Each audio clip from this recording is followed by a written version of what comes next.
अब्बू को देना टैपिंग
एक्ट्रेस मुझे कभी याद नहीं पड़ता कि उन्होंने ऐसा कुछ बताया हो, ना मुझे आइडिया है। अगर मैं रिकॉल करूँ पुरानी फिल्में जो वो देखते हैं तो शायद हेमा मालिनी होनी चाहिए, but I am not certain. Father favourite actor मेरे वालिद ही अपना पाकिस्तानी फिल्में चलती सी पुरानी वो पुराने नाम है तो ऐसे याद नहीं हमें, क्योंकि इस हवाले से कभी ऐसी बात हुई नहीं ना, क्योंकि बहुत कम इन चीज़ों में है फिल्मों वगैरह में। ज़ीनत अमान नहीं, वो सिर्फ ड्रामे के हद तक वेखते ही उन्होंने इतना ही पता कौन है कौन नहीं है। फिर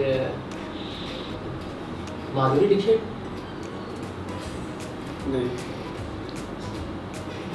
no, Hema Malini Hema Malini. Favorite actress? I think Madhuri Dixit. Madhuri? No, No. Madhuri Dixit नहीं तो फिर क्या, करीना कपूर? बाबा आप ही बता दें, आपने तो मम्मा के अलावा देखा ही नहीं। काजल। ओ, मेरा ये नहीं नाम। कोई भी नहीं। असल में पाकिस्तानी पिक्चर्स को देखते थे और कोशिश करते थे कि जो हीरो है उसी को फेवरेट रखा जाए।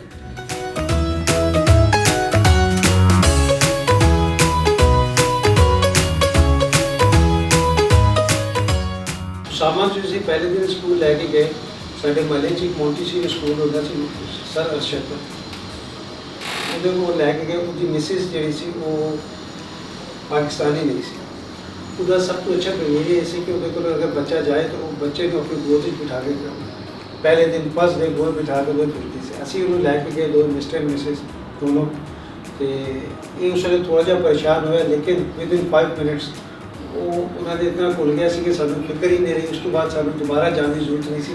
असी सवेरे जाते सन तो छुट्टी के टाइम में लैंदे सन। ओनली वन डे असी एक दिन असी उत्थे सिर्फ ठहरे सन आधा ही घंटा बस।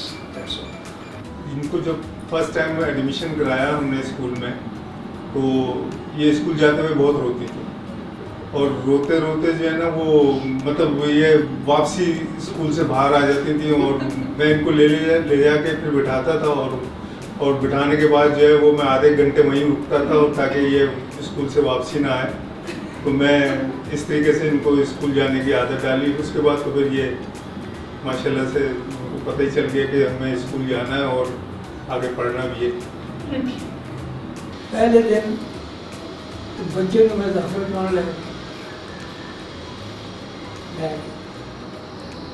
मैं उठाया मेरी बीवी मेरे नाल असी दाखिल कराया।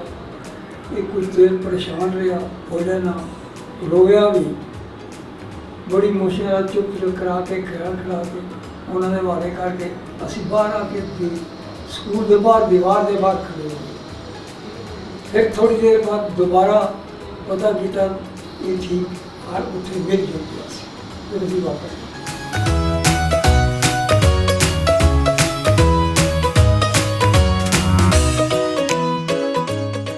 नई जब बाइक चलाना सीखी थी तो उसके बाद बाइक बहुत कमी मिलती थी, क्योंकि उसके बाद हम रफ बाइक चलाना नहीं सीखी थी। और वो बाइक लेकर गए और हम तेज़ चला रहे थे, बाइक गिर गई। तो बाइक के जो है साइड इंडिकेटर वगैरह डैमेज हुए, जो हमने फट से मैकेनिक के पास गए, बनवाई, ला के घर में खड़ी कर दी।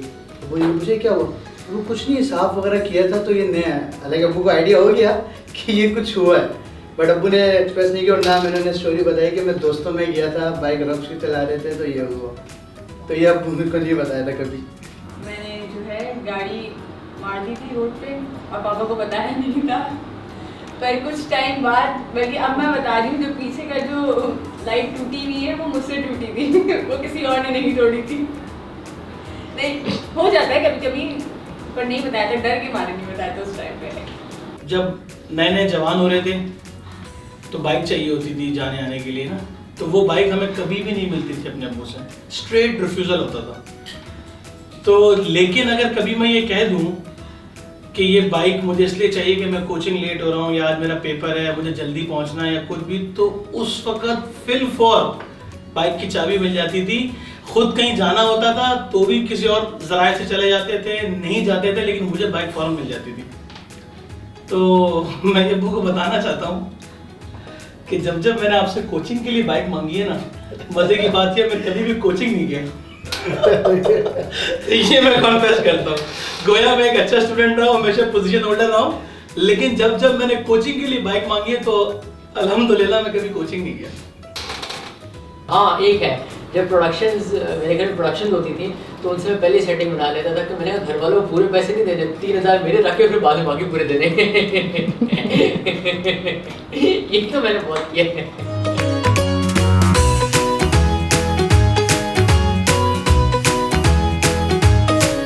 अब्बू की मुझे कॉल आई, बेटा कहाँ? मैंने अब्बू जी ग्राउंड में मैच खेल रहा हूँ बस। मैंने कहा अच्छा, हार रहे हो जीत रहे हो? अब्बू हार रहे हैं, बड़े एक अच्छी बात बोली। कहते कल स्कूल आए थे आप? मैं एक सेकंड चुप हुआ, मैंने जी आया था, तो उसका समझ में कह रहा अच्छा आए थे। मैं जी अब्बू गया था, अच्छा नॉर्मल ठहरा। तो मैं पेरेंट टीचर मीटिंग में कल की एब्सेंट है, मैं आके बात करता हूँ। अब्बू ने कॉल कट कर दी। अब मैच वैसे हार रहे थे, ध्यान ही हट गया मैच से कि हारना है जीतना है क्या करना है। वो जो वक्त था ना, फिर जब मैं घर के अब्बू जी को मैंने फेस किया, वो मेरे लिए बहुत, और वो वाहिद पहला और आखिरी बंक था। उसके बाद मैंने स्कूल लाइफ में बंक नहीं हुआ। ये अगली वीडियो में बताया तो उसके बाद कितने बंक हुए। इसके लिए माजूर। और वही डे ऐसा था कि उसके बाद से मेरे स्कूल से अब्बू जी को कोई कंप्लेन नहीं आई, अल्हम्दुलिल्लाह। वो लास्ट कंप्लेन थी। उसके बाद मुझे नहीं याद पड़ता स्कूल से वो अब्बू की कंप्लेन आई हो सर तस्वीर की साइड से। लास्ट ईयर हम इस्लामाबाद थे और पैकिंग कर रहे थे। अब्बू ने कहा कि मैं से कपड़े डाले थे और अब्बू ने कहा कि मैं पैक करूँगा। अब्बू ने बैग खोला, पहले खोला, जैसे ही बैग खोला सिगरेट निकलना शुरू हो गई। इससे ज़्यादा एम्बैरेसमेंट कोई चीज़ नहीं। आज फिर मैंने आगे पीछे ऐसे देखा, मैं कहा ठीक है यार, तो हो गया तो हो गया, खामोश होकर निकल गया। वैसे तो कोशिश की कि कभी ये दिन ना आए, लेकिन मुझे अपने एक एक्ट पे एक दफ़ा बहुत एम्बैरेसमेंट हुई और मुझे आइडिया हुआ कि यार what a father does for his children no one else can do. एक दफ़ा ऐसी अब्बू जी ने मुझे डांट दिया, माशाल्लाह गुस्से के काफ़ी तेज़ हैं, सारी ज़िंदगी डांट वाट खाई है, बल्कि मैंने तो मार भी बहुत खाई है अब्बू जी से। तो जब बड़े हो गए थे, शादी भी हो चुकी थी, तो अब्बू जी ने डांटा और मैंने बोला मैं ना चला जाऊँगा, ऐसे गुस्से में तड़ंग में कि मैं तो चला जाऊँगा। तो अब्बू ने कहा हाँ चले जाओ, मैं भी कौन से लेने आऊँगा। ये बस पैसों मारा तफरी में चल रहा है। हमें फील हो गया, रात के कोई 3 बज रहे थे, तो मुझे इतना गुस्सा आया, बस मुझे बहुत गुस्सा आया। मैं बाइक निकाली और चला गया ऑफिस के कपड़े पहन के, और जाके मैं ऑफिस में काम कर लिया ना। तो मोबाइल ही मैंने गुस्से में बंद कर दिया। जब मैं रात को लेट नाइट घर आया तो फुप्पो अल्लाह जन नसीब करे आई हुई थी, वो लेके बैठी हैं हमारा पैचअप कराने के लिए। तो मैंने बोला नहीं इनको कौन सा फ़र्क पड़ गया, मैं कब रात को ही चला गया और ये आज आया हूँ, इन्होंने कौन सा पलट के मुझे बोला। तो फिर मुझे उसके अब्बू ने बताया कि बेटा जब आप निकले मुझे आवाज़ आई है बाइक की और मैं उठा फ़ौरन, 3:30-4 बजे का टाइम था। मैं आपके पीछे पैदल 4 होटलों पे गया, अनगिनत मैंने तुम्हें कॉल्स की, तुम्हारा नंबर बन जा रहा, मुझे ज़रा भी नींद नहीं आई। तो मुझे इतनी शर्मिंदगी हुई और मुझे इतना अफसोस हुआ कि this is something I did very bad. मुझे उस दिन शायद रियलाइज़ हुआ कि बाप बताता भी नहीं है, क्योंकि अब्बू ने मुझे बताया नहीं था, किसी को घर में नहीं बताया। मुझे रात के, सर्दियों की रात थी, दिसंबर का महीना था, 3:30-4 बजे ये मुझे होटलों पे ढूंढ रहे थे। तो मुझे उस दिन रियलाइज़ हुआ कि नहीं यार, बाप जो प्यार करता है औलाद से वो बस चुपचाप करता रहता है, उसको शायद एक्सप्रेस करने का मौका ही नहीं मिलता। तो उस दिन मुझे बहुत बहुत शर्मिंदगी हुई थी अपने एक्ट पे, और उसके बाद से मैंने कोशिश की कि मैं अपने वालिद को कभी इस तरह की तकलीफ ना पहुंचाऊं। आई होप कि मैं शायद कामयाब हूँ उस पर। कि मैं और पापा एक दफ़ा जा रहे थे, वहाँ पे रास्ते में हमारा एक्सीडेंट हो गया। एक्सीडेंट आप सुने किस तरह से हुआ है कि इनको पता ही नहीं है कि बेटी पीछे गिर गई है कि बाइक लेके आगे जा रहे हैं, पीछे मैं गिर गई हूँ, लोग बता रहे हैं भाई आप रुके, आपकी बच्ची पीछे गिर गई है। फिर उन्होंने पीछे मुड़ के देखा, ओह ये तो मेरी बेटी है, फिर आगे उन्होंने उठाया है। तो ये एक बहुत एम्बैरसिंग सी स्टोरी थी कि पापा मैं आप ही की बेटी हूँ, आप मुझे छोड़ के आगे चले गए।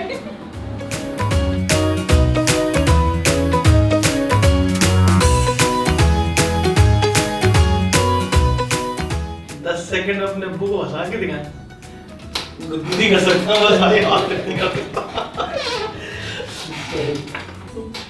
अब ये तो चला गया, वो क्या करेगा बेचारा। हम भी यही करते हैं। स्माइल के लिए तो मैं वक्त ही Look at me. हाँ। You smile.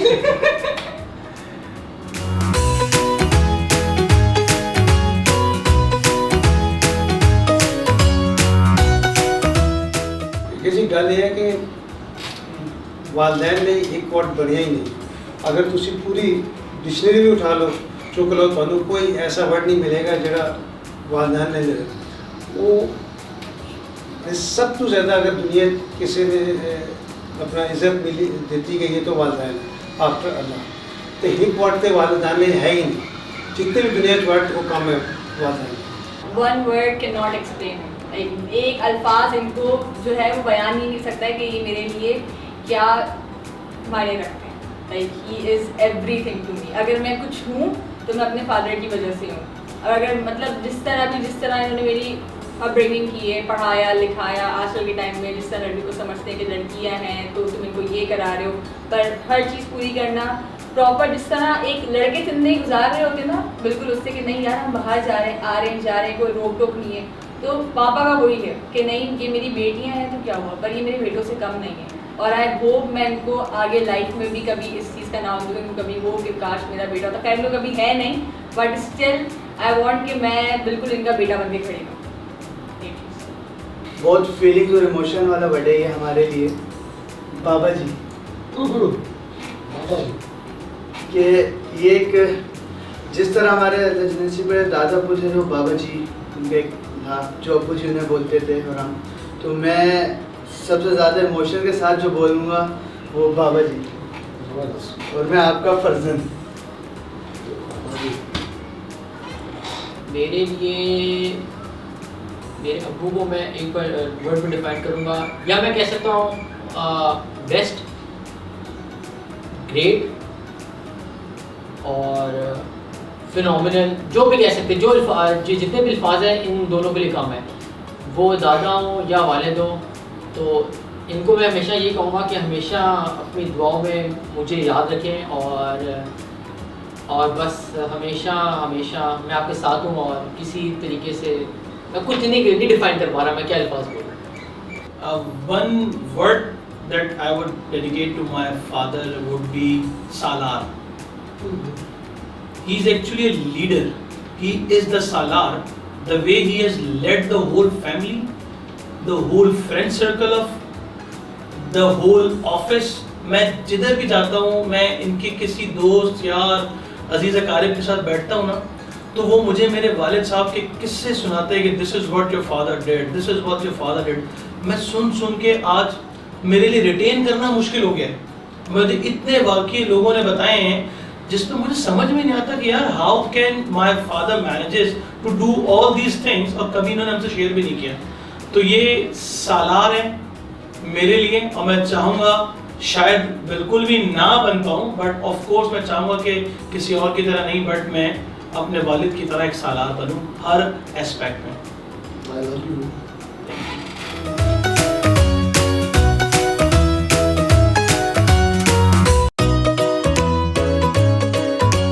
सब फादर डे ਜਿਹੜਾ ਅਸੀਂ ਮਨਾ ਰਹੇ ਹਾਂ, ठीक है, पहले रिवाज नहीं सी, ਹੁਣ रिवाज शुरू हो गया था, लेकिन ये याद रखना चाहिए सारे बच्चों ਨੂੰ कि वालिद वो कड़ी है ਜਿਹੜੀ ਸਾਰਿਆਂ ਨੂੰ जोड़ के रखती है। एक तस्बीह ले लो, अगर तस्बीह है तो जो 100 दाने तो उस जंजीर जो जुड़ी है, अगर वो तस्बीह टूट जाती है तो दाने बिखर जाते हैं। इसी तरह वालदैन वो चीज़ है कि जिन्होंने तुहानू जोड़ के रखी है, तो वालदैन की कदर करो, वालदैन की इज्जत करो। वालदैन वो है तो तुसी हो, वालदैन नहीं तो तुसी नहीं। दूसरी गल ये कि असी काफ़ी अर्से तो लैपट्स कम कर रहे सन, घर का माहौल तो साडा है सी, वालिद साहब है सर, लेकिन सानू सब तो बड़ी खुशी इस गल हुई कि जिस ऑर्गेनाइजेशन नाल असी काम कर रहे हैं, उन्होंने MD मियाँ जावेद शाहिद साहब ने सानू हमेशा अपनी औलाद तरह समझा, और असी जो कुछ अज हाँ इत्थे बैठे हैं या असी जो कुछ कर रहे हैं अपनी जिंदगी, उन्होंने उन वालिद के नाल उन मियाँ साहब का बहुत बड़ा सा हाथ है। अल्लाह मियाँ साहब को सेहत दे, इज्जत दे, और इस कंपनी को फुला फुलादा रखे। और दूजी गल है कि अज जी तकरीब हुई है वो बहुत खुशी हुई है। फर्स्ट टाइम ये इतने अरसे बाद इस तरह का फंक्शन ऑर्गेनाइज होया। खुशी इस गल की है कि उन्होंने साड़ी इज्जत की थी। असी 3 जनरेशन इतने काम कर रहे हैं, और बहुत खुशी की गल है कि उन्होंने आज सानू बुलाया और सानू इतनी रिस्पेक्ट दी थी। यार आज इतना प्यारा दिन है जिसे आप सेलिब्रेट कर रहे हो, और फादर डे के लिए मैं इतना ज़रूर कहूँगा कि अल्लाह ताला ने अपनी नाराज़गी अपने फादर पे रखी है। फादर की नाराज़गी अल्लाह की नाराज़गी है। तो मैं एक पॉजिटिव मैसेज ये दूँगा अपने तमाम बच्चों को कि उन्हें चाहिए कि वालिद को नाराज़ ना करें। वादा के लिए बहुत सारी आपने हदीसें पढ़ी होंगी, बहुत सारी जगह पढ़ा होगा, लेकिन वालिद ने जब वालिद के लिए अल्लाह ताला ने कह दिया कि वालिद की नाराज़गी में अल्लाह की नाराज़गी है, तो मैं चाहूँगा कि इस दौर में मैं ये देख रहा हूँ कि पेरेंट्स अपने घरों में अपने बच्चों के हाथों ज़लील हो रहे हैं, बहुत तकलीफ दे ज़िंदगी गुजार रहे हैं। मेरा मैसेज है उन तमाम बच्चों को जो पेरेंट्स को तवज्जो नहीं दे रहे, वालिद को वो अहमियत नहीं दे रहे, कि खुदारा अल्लाह की नाराज़गी से बचे। बज़ाहिर आपको लग रहा है कि वालिद आपसे नाराज़ है, लेकिन उसके बैकग्राउंड पे अल्लाह आपसे नाराज़ है। तो आप कोशिश करें कि वालिद को प्यार भरी चाहत भरी नज़रों से देखें, और उसके लिए अल्लाह ताला ने कहा है कि जिसने अपने वालिदैन को बिलखसूस वालिद साहब को मोहब्बत चाहत से देखा, एक मकबूल हज का सवाब है। तो हम यहाँ उम्रे और हज के लिए दुआएं कर रहे होते हैं, पैसे जमा कर रहे होते हैं, लेकिन आपकी एक शफकत भरी निगाह, एक प्यार से देखा हुआ एक लम्हा जो है ना, वो आपको एक मकबूल हज का सवाब दे रहा है। खुदारा इस सवाब से आप लोग जो है ना दूर ना रहें और इसे हासिल करें। जज़ाकल्लाह। रिसेंटली मुझे अभी मैं पैरालाइज हो गया था, तो मेरी बेटी ने जो है वो मुझे बहुत साथ दिया मेरा, और मुझे बड़ा फ़ख्र है इस पर कि मैं इतनी मतलब मुझे कोई होश नहीं था 2 महीने तक, तो मेरी बेटी ने मेरा बड़ा साथ दिया, और वो हर काम में अपनी माँ के साथ जो है वो थी, और उन्होंने जो है मुझे डॉक्टरों के पास जहाँ पे भी जाना होता था वो मुझे जो है ना वो लेके गए, और मुझे डॉक्टर्स को मतलब चेकअप करवाया। ये मेरे लिए बड़े फ़ख्र की बात है कि मेरे बेटे के ना होते हुए भी जो है ना वो मुझे एक बेटा मिला।